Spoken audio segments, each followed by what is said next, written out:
What is it you are calling in by being here?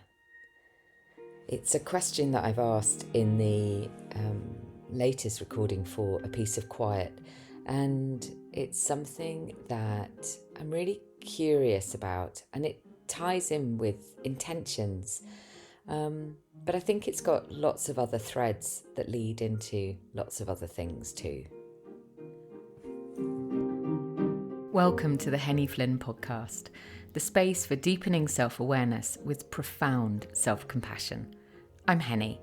I write, coach and speak about how exploring our inner world can transform how we experience our outer world, all founded on a bedrock of self-love. Settle in and listen and see where the episode takes you. I've just listened back to that introduction. I can hear my voice sounds like it's dropped about 3 octaves. It is quite early in the morning.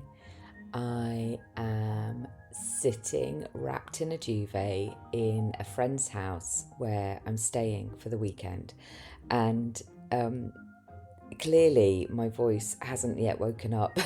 I suspect it might lift a couple of octaves while we're sitting here together today. In fact, it's already starting to come back to life. So hopefully it still sounds like me. And actually just recognizing that I'm sitting here right now, and thinking about what is it that I've called in by being here. Well, I'm back in the county of my birth. I'm going to be visiting family, and also I've been able to catch up with some friends that I haven't seen for a very long time, and in an hour or so I'll be going to meet another friend for a birthday breakfast, and not my birthday. And this is all recognizing the intentional meaning behind why we do things, or what it is that we really wish to call in. And as with so many of these topics, we can sort of look at that and think, well, isn't it obvious? You know, you've travelled halfway across the country, you made plans, you knew what you were going to do, and yeah, that's what you're, inverted commas, calling in. But of course, there are deeper layers here, because sometimes we might find ourselves making plans to do something, and yet we're so busy, life is rushing past us, and suddenly we find ourselves in the middle of the actual doingness of those plans, and can have a bit of a question of like, what am I doing here? Why have I even come? Oh gosh, it's such a long way. Getting home is going to be really tricky, which it is for me.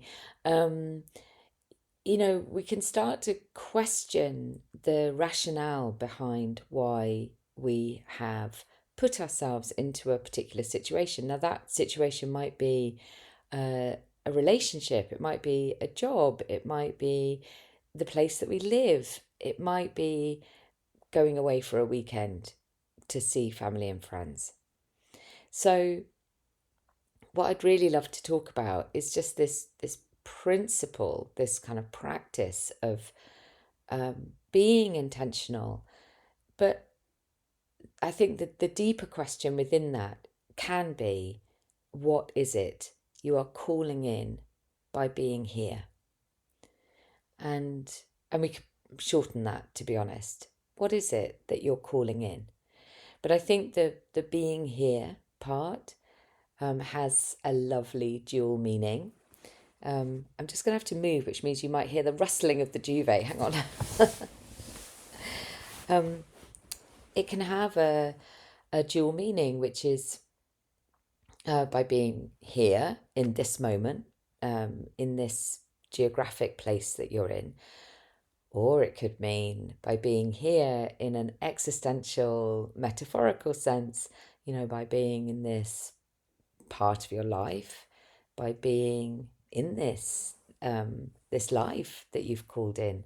Um, I think, again, as with these things, that there are levels and layers to that question that will respond or will sort of call a response from each of us, maybe in a slightly different way. So I think the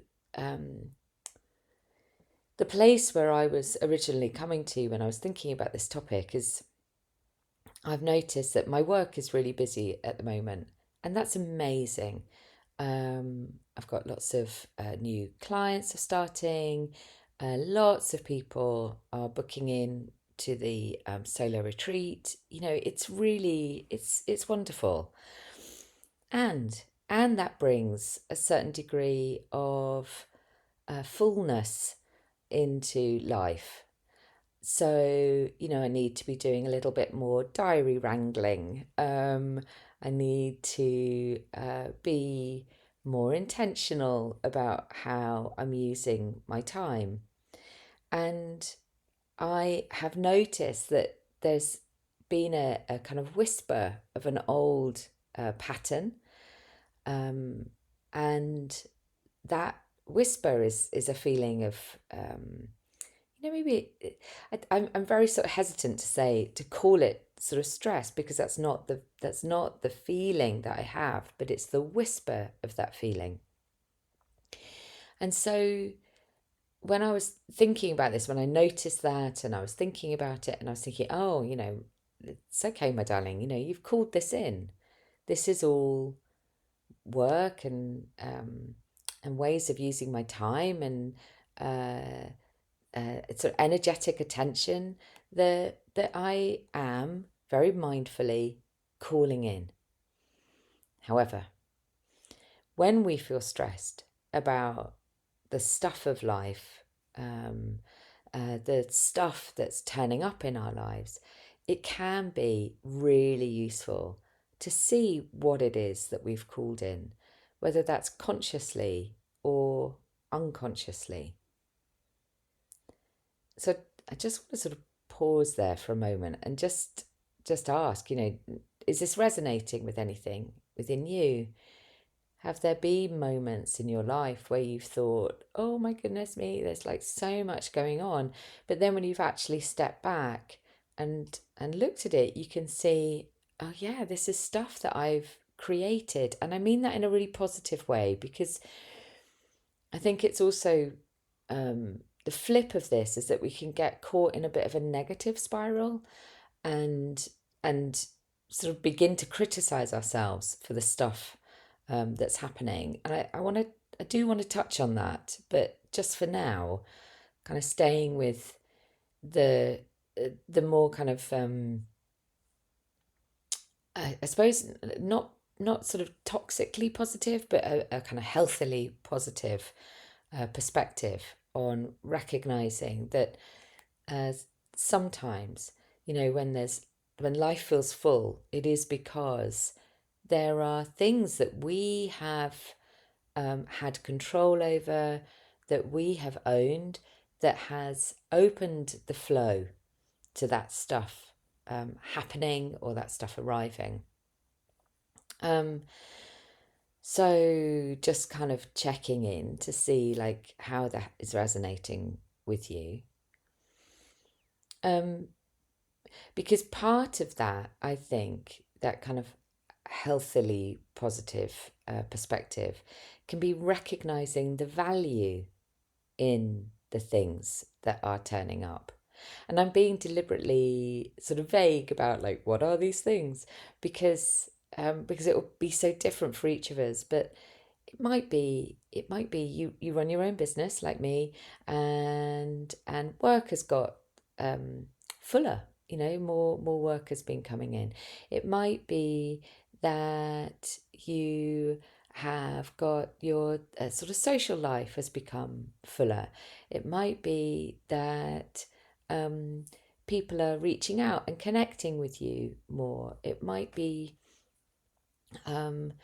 that something that you're really curious about learning, you've sort of suddenly found yourself in a learning environment. So it could be sort of any number of sort of directions, and really, the only way of sensing into this is to sort of sit with the questions about, what is it I'm calling in by being here? What have I called in here? What is it that might be creating this feeling? Maybe it's a feeling of a little bit of overwhelm. And overwhelm isn't always because things are bad, inverted commas around bad, whatever bad means. So there's a Rumi quote which I think captures this beautifully, and it's from The Guest House. And this is from the translation by Coleman Barks, who was, or is kind of recognized to be one of the kind of greatest Rumi translators. It's quite a long quote. So Rumi says, "This being human is a guest house. Every morning a new arrival, a joy, a depression, a meanness, some momentary awareness comes as an unexpected visitor. Welcome and entertain them all. The dark thought, the shame, the malice. Meet them at the door laughing and invite them in. Be grateful for whoever comes, because each has been sent as a guide from beyond." And so Rumi is taking this concept of what are we calling in, like even further, because with that, for me, what I sense into on a much deeper level is that if everything that arrives is a guide, then on some soul level, perhaps that's what I've been calling in. I've been calling in this guide to show me the way in some way.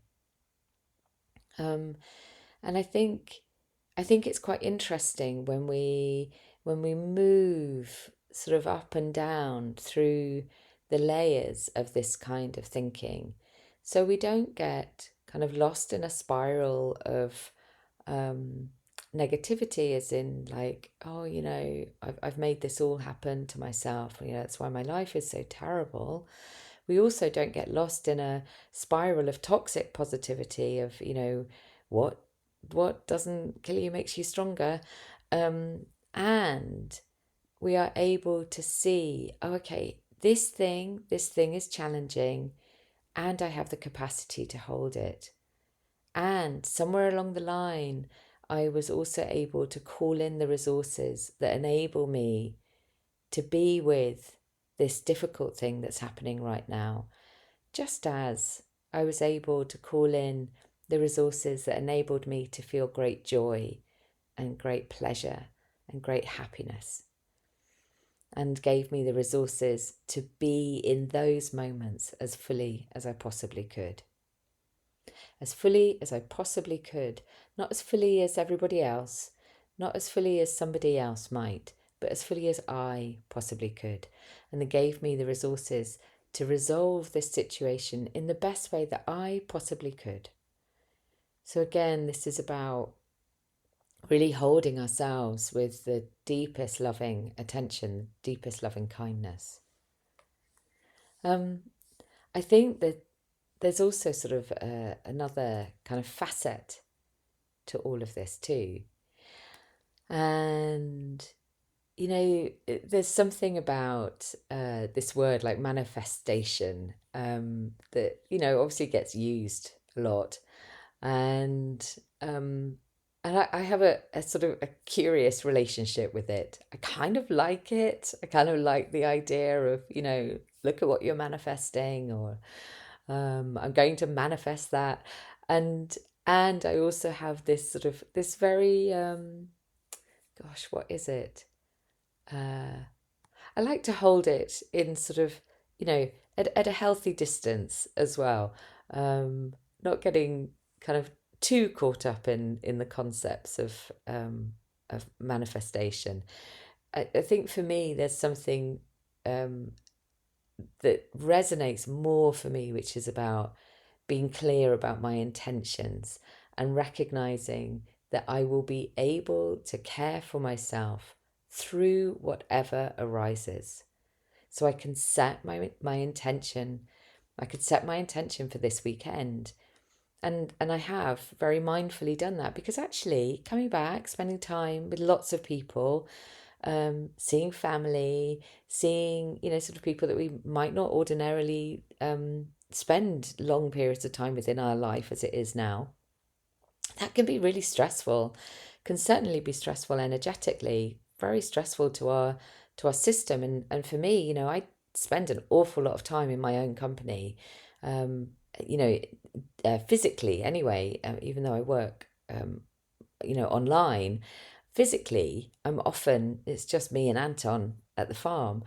Um, but so therefore, when I'm in the presence of other people, that can be quite stressful to my physical body, because I'm sort of having to experience everybody else's energy. And a couple of the things that I'm doing this weekend will involve a lot of people.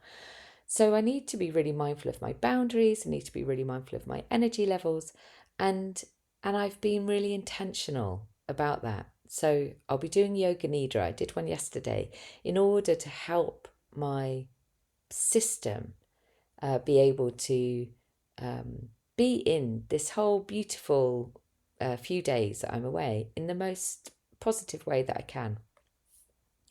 So that's really what I mean by intention setting, because then I also recognise that if I get tired, or it feels overwhelming, I'll be able to manage that too. And so back to this concept of manifestation, which is is a really interesting thing, because I think we all know that there are times when we've called something in and then it's arrived. Like me saying about, how busy work is at the moment. I've called that in and it's arrived, and now I need to deal with that in the most beautiful way.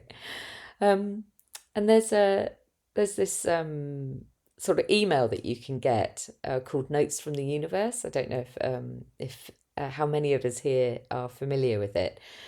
But it's like I think it's daily email, and it's like you get a message from the universe. They're funny, they're well written, they're very um, the sort of confidence boosting kind of messages that I like them. They're a little bit like a version of my everyday compassion emails, if you have those. And anyway, Notes from the Universe, they tell us, or it tells us, that thoughts become things. And this concept of thoughts become things is really what manifestation is all about. And this idea of thoughts are things, it also turns up in books and teachings from many, many others. It's not a unique concept. And the idea being that everything begins with a thought. Everything that we create, every word we speak, every action we take, it all begins with a thought. And even the wonderful angel cards, they tell us that every building begins as a castle in the air. I love that. I love that concept. Every building begins as a castle in the air. And so we cannot create without first having the thought of what we wish to create. Now, some of us might want to challenge that and say, well, maybe it begins with a feeling, actually. And when I say some of us, I mean me. Because I think for me, this art of manifestation, or this kind of practice of being very intentional about what we're calling in, I think it begins with a feeling. I think, for me, that's interesting. I feel that it's something that my body understands way before my head catches up. So we'll just let that thought float around, or that concept float around. Although there was a thought, so hey, it's all, maybe it's all much of a muchness. But it's also really, really important, of course, to be clear that things happen that are beyond our control. And our work then becomes understanding how we can respond to those things with compassion and calm and clarity in order to find our own best way through. And when I say our own best way through, what I really mean is the way that best supports our highest self and the highest self of those around us, so that we're really able to stand like fully grounded, fully present, fully able to see what options there are available to us and for us, regardless of what the situation is that's arising. And the last thread that I wanted to just sort of draw out of this idea of what are we calling in is the thread of gratitude. You know, I am so grateful to be sat in this warm bed, in this beautiful home that belongs to my wonderful friend. And I'm so grateful to be able to sit here with you. I'm so grateful that this is my work that I am doing now. Basically, having a conversation with a wonderful group of incredible souls who are here with me right now as I'm speaking. You know, whatever time it is that you're hearing this, whatever day it is you're hearing this, we're all energetically, we're all together. And, you know, it feels to me deeply, deeply important to recognize our gratitude for what we call in. You know, what are we grateful for right now in this moment that we recognize we have in some way through those micro and macro decisions that we've made along the way of our life? What are we grateful for that is arising right now, or that we can see right now, even if the situation that we're in feels impossibly painful? Where can there be a glimpse of light, a glimpse of something that we feel gratitude for? You know, it might be that we see a friend. It might be that we see a tiny flower that some might call a weed poking up through a crack in the pavement as we walk down the street. It might be the blue sky after many, many days of rain. It might be the sound of the rain. It might be the feel of the air on our skin. It might be the breath in our lungs. You know, somewhere, whatever our experience, there are places of gratitude. And I think this is sort of one of the teachings of Viktor Frankl, actually, in his book Man's Search for Meaning. Although I don't recall he explicitly sort of names gratitude, but really there's a kind of essence to his writing that to me feels incredibly grateful for the decisions that he was able to make during his time in Auschwitz and in the years afterwards, that meant that he was able to maintain himself through all of that incredibly impossible to imagine, incredibly hard experiences that he had.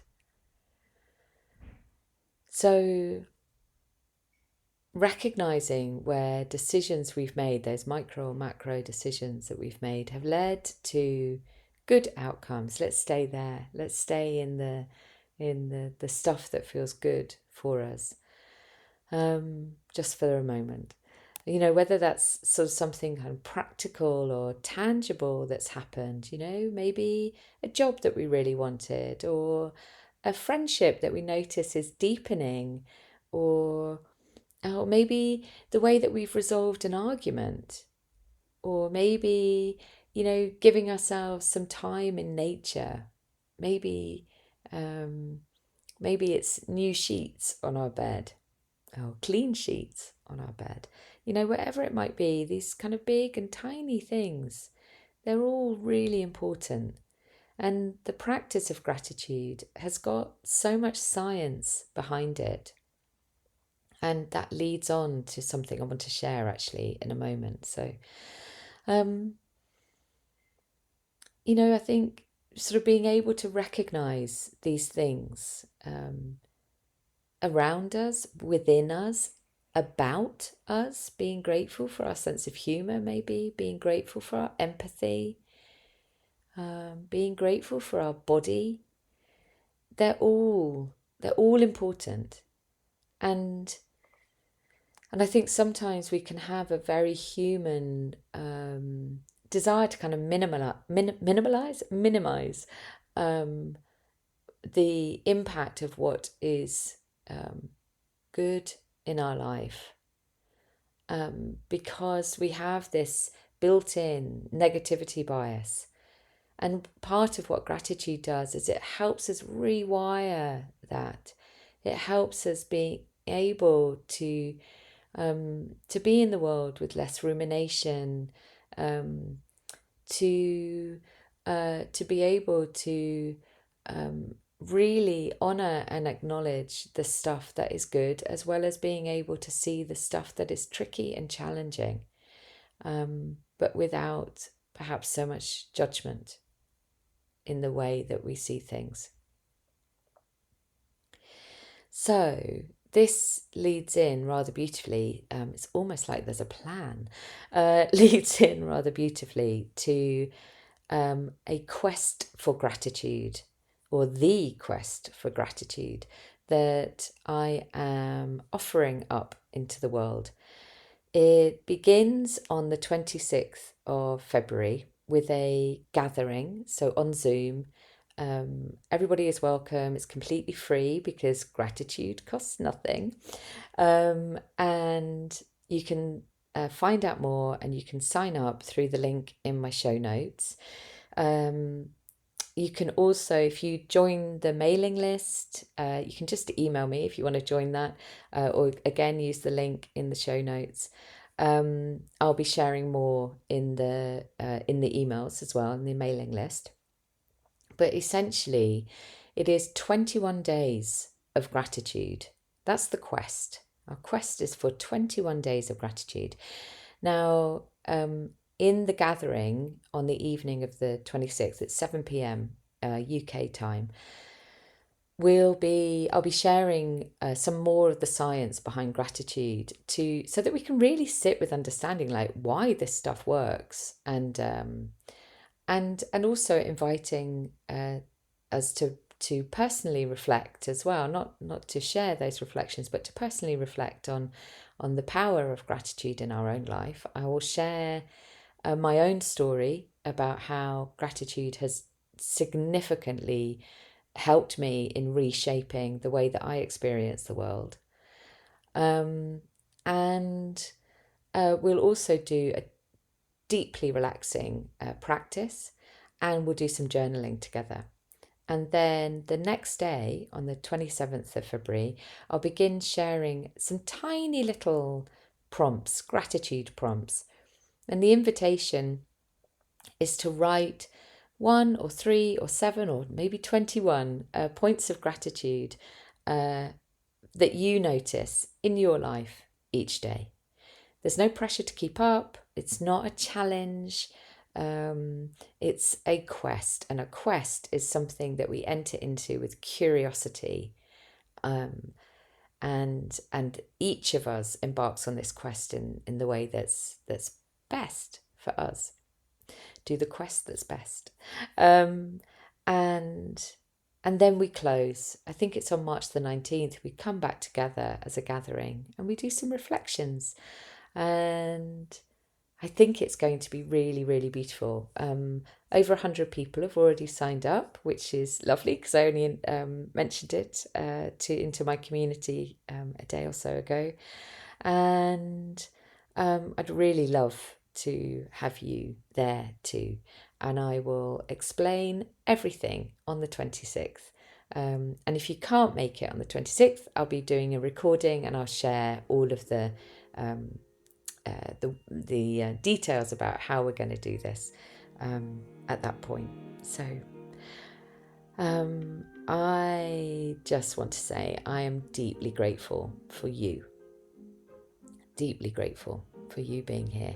And I also want to say I'm very grateful to Anton because today it is Valentine's Day and it is 35 years since we first had a kiss. And I'm really grateful for that too. So I see the show notes, join the quest, and I will see you next week. And I send you a hug and a wave.